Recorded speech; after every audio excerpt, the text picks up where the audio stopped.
नमस्कार, आप सभी का हमारे चैनल पर एक बार फिर से बहुत बहुत स्वागत है।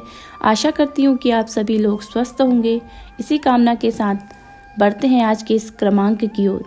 बात भगवान राम के जन्म से पहले की, जब भील आदिवासी कबीले के मुखिया अच के घर बेटी पैदा हुई थी। उसका एक नाम श्रमणा और दूसरा नाम सबरी रखा गया। सबरी की माँ इंदुमती उसे खूब प्यार करती थी। बचपन से ही सबरी की पशु पक्षियों की भाषा समझकर उनसे बातें करती, और जब सबरी की माँ उसे देखती तो कुछ समझ नहीं पाती थी। कुछ समय बाद एक पंडित ने सबरी के परिवार को बताया कि वो आगे चलकर सन्यासी बन सकती है। इस बात का पता चलते ही सबरी के पिता ने उसका रिश्ता तय कर दिया। जैसे ही शादी का दिन नज़दीक आया, सबरी के घर वालों ने खूब सारी बकरियां और अन्य जानवर घर के पास लाकर बांध दिए। एक दिन सबरी की माँ जब उसके बाल बना रही थी तो उसने माँ से पूछा, इतने सारे जानवर हमारे घर क्यों लाए गए हैं? माँ ने जवाब दिया, बेटी तुम्हारा विवाह होने वाला है, इसलिए हम लोगों ने इनका इंतजाम बलि के लिए किया है। तुम्हारी शादी के दिन ही बलि प्रथा होगी और फिर इनसे स्वादिष्ट भोजन बनाकर सबको परोसा जाएगा। यह सब सुनकर सबरी दुखी हो गई। काफ़ी देर तक सबरी ने उन जानवरों को आज़ाद करने के बारे में सोचा। सोचते सोचते सबरी के मन में हुआ कि अगर ये जानवर यहाँ नहीं होंगे तो इनकी बलि रुक सकती है। ऐसा नहीं हुआ तो मेरे घर से कहीं चले जाने पर ही यह बलि रुकेगी। जब मैं ही नहीं रहूँगी तब ना विवाह होगा और ना ही बलि प्रथा। इससे मासूम जानवर बच जाएंगे।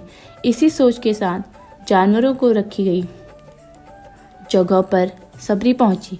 उसने सोचा कि उन्हें खोल देती हूँ, लेकिन वो ऐसा नहीं कर पाई। उसके बाद सबरी जंगल की तरफ भागने लगी। भागते भागते सबरी ऋषि मुख पर्वत पहुंची। वहाँ करीब 10,000 ऋषि रहा करते थे।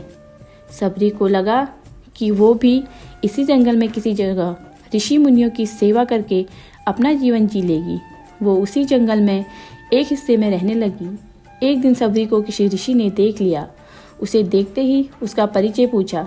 जैसे ही सबरी ने बताया वो भील आदिवासी परिवार से संबंध रखती है तो ऋषियों ने खूब डांट लगाई। सबरी को इस बात का बिल्कुल पता नहीं था कि वह छोटी जात की है। इतना सब होने के बाद भी सबरी और आंगन में झाड़ू लगाकर उनसे गुरु दीक्षा लेने के लिए कहती। हर कोई सबरी को उसकी जाति की वजह से अपने आश्रम से भगा देता था। ऐसा होते होते काफ़ी समय बीत गया। उसके बाद सबरी मतंग ऋषि की कुटिया में पहुंची। वहां पहुंचकर मतंग ऋषि को सबरी ने बताया कि वो उनसे गुरु दीक्षा लेना चाहती है। उन्होंने खुशी खुशी उसे अपने गुरुकुल में रहने दिया। भगवान से जुड़ा ज्ञान देते रहे।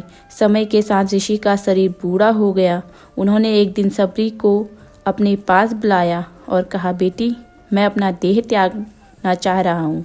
सबरी ने दुखी मन से कहा, आपके ही सहारे मैं इस जंगल में रह पाती हूँ। आप ही चले जाएंगे तो मैं जीकर क्या करूँगी।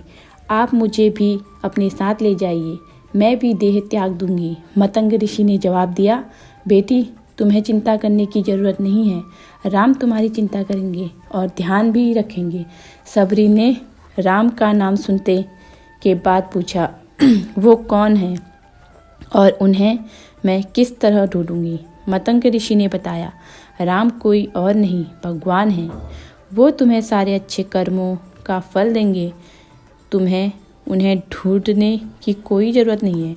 वो एक दिन खुद तुम्हें खोजते हुए इस कुटिया में आएंगे। तुम्हें उनके हाथों मोक्ष मिलेगा। तब तुम इसी आश्रम में रहना। इतना कहते ही मतंग ऋषि ने अपना शरीर त्याग दिया। सबरी के मन में ऋषि के जाने के बाद एक ही बात थी कि भगवान राम स्वयं उनसे मिलने आएंगे। वो रोज़ भगवान राम से मिलने के लिए अच्छे अच्छे फूल लाकर पूरा आश्रम सजाती और भगवान के लिए बेर तोड़कर लाती। भगवान के लिए बेर चुनते हुए उन्हें चख लेती ताकि भगवान को सिर्फ मीठे बेर ही दे। इसी तरह इंतजार में कई साल बीत गए। सबरी का शरीर वृद्ध हो गया। एक दिन आश्रम के पास के ही तालाब में सबरी पानी लेने के लिए गई। तभी पास के ऋषि उसे अछूत कहते हुए उसे भगाने लगे और पत्थर मार दिया। वो पत्थर लगने से सबरी को चोट लगी और खून बहने लगा। बहते हुए खून की एक बूंद तालाब में गिर गई। तभी पूरा तालाब का पानी खून में बदल गया। यह सब देख ऋषि ने सबरी को डांटा और कहा कि तुम्हारी वजह से पूरा पानी खराब हो गया। रोज उस पानी को साफ करने के लिए ऋषि उस पानी को साफ करने के लिए कई तरह की विद्याओं का इस्तेमाल करते। कई जतन करने के बाद भी कुछ नहीं हुआ। फिर उन्होंने गंगा जैसी कई पवित्र नदियों का जल भी उस तालाब में डाल दिया। फिर भी तालाब का पानी साफ नहीं हो पाया और वो खून जैसा ही रहा। इस घटना के कई सालों बाद भगवान राम अपनी पत्नी सीता के हरण के बाद उन्हें ढूंढते हुए तालाब के पास पहुँचे।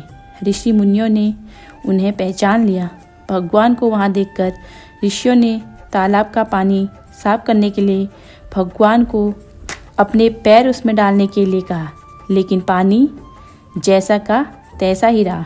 तब भगवान ने ऋषियों से पानी के रक्त में बदलने की कहानी पूछी। तब ऋषि ने सबरी को पत्थर मारने वाली बात बता दी। उसके बाद कहा कि वो महिला ही अपवित्र है, छोटी जात की है, इसलिए ये सब हुआ है। उसी वक्त भगवान राम ने कहा, ये सब आप लोगों के खराब वचनों से हुआ है। आगे भगवान राम बोले, कहाँ है वो माई, मैं उनसे मिलना चाहता हूँ। तब तक सबरी उसी तालाब के पास पहुँची। इस दौरान सबरी के पैर को ठोकर लगती है और कुछ धूल उस तालाब में गिर जाती है। तभी सारा पानी साफ हो जाता है। भगवान कहते हैं, देखिए आप लोगों ने क्या कुछ नहीं किया, लेकिन पानी साफ नहीं हो पाया। तभी इनके पैर की थोड़ी धूल ने तालाब का पानी साफ कर दिया। भगवान राम को सबरी पहचान चुकी थी। उन्हें प्रणाम करके सबरी ने कहा, भगवान आप मेरे साथ कुटिया में चलिए। भगवान भी खुशी खुशी सबरी के साथ चल पड़े। फूलों से सबरी ने भगवान का स्वागत किया और सीधे बेर तोड़ने चली गई। चक कर उसने उनके लिए बेर लेकर आई। उन्होंने भगवान राम और उनके भाई लक्ष्मण को बेर दिए। भगवान राम ने भी उतने ही प्यार से उन बेर को खाया। तभी बेर देखकर मुंह बनाते हुए लक्ष्मण ने कहा, भैया ये बेर तो जूठे हैं, इन्हें आप कैसे खा सकते हैं? राम ने जवाब दिया, लक्ष्मण ये जूठे नहीं बल्कि बहुत मीठे हैं। सबरी माई हम सबके लिए प्यार से तोड़कर लाई है। इतना कहकर भगवान राम प्यार से उन बेर को खाने लगे। भगवान ने जाते हुए सबरी माई से कहा, आप मुझसे जो चाहें वो मांग सकती हैं। सबरी ने कहा, मतंग ऋषि के कहने पर मैं आज तक सिर्फ आपके दर्शन के लिए ही जी रही थी। अब आप मुझे मोक्ष प्रदान कीजिए। मैं अपना शरीर आपके सामने त्यागूंगी।